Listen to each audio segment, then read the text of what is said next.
In the not-too-distant future, scientists may be able to simply scan a star for Earth-like planets and find the signature of life there. We can look right at the light from a little planet around its distant star, and that opens up a whole range of possibilities for us to not just detect the planet, but to study the planet. I mean, this all sounds like science fiction, but there is a reality to this. We have a scientific method to actually determine whether there is life on another planet. Life is one thing, intelligent life, another altogether. That requires billions of years and a powerful force field like the one we owe our lives to every day.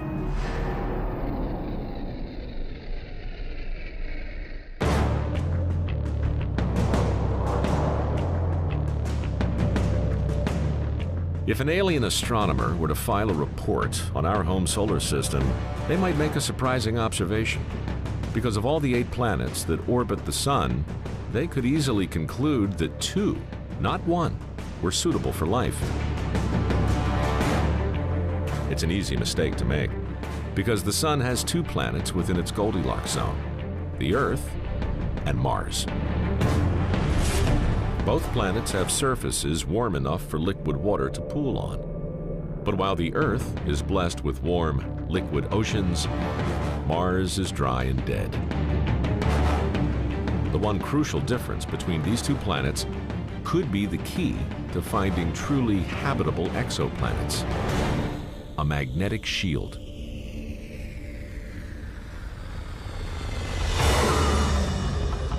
Our Sun is constantly hurling deadly radiation out towards us. Only our magnetic shield, the magnetosphere, saves us. Without it, the solar wind would blow our atmosphere away, and without an atmosphere, liquid water could not exist on the surface. In order to have liquid water, not only do you need the right temperature, but you need the right pressure. You know, if there were no atmosphere here right now, even at the same temperature we are today, all of the water would boil off into vapor immediately. So where does the Earth's magnetosphere come from? And why doesn't Mars have one?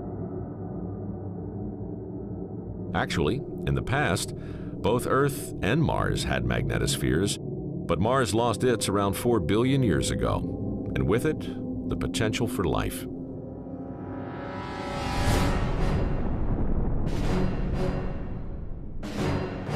Both the Earth and Mars were born into a realm of violence.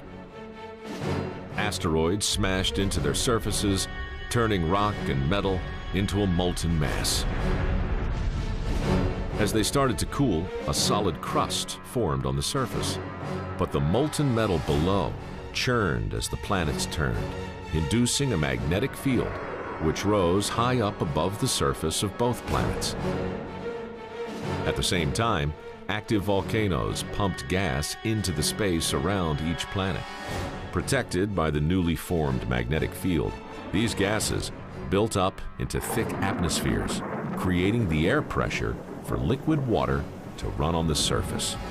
For over 100 million years, both Mars and Earth were warm, wet paradises, primed for life to take off. Then, quite suddenly, Mars's magnetic protection disappeared.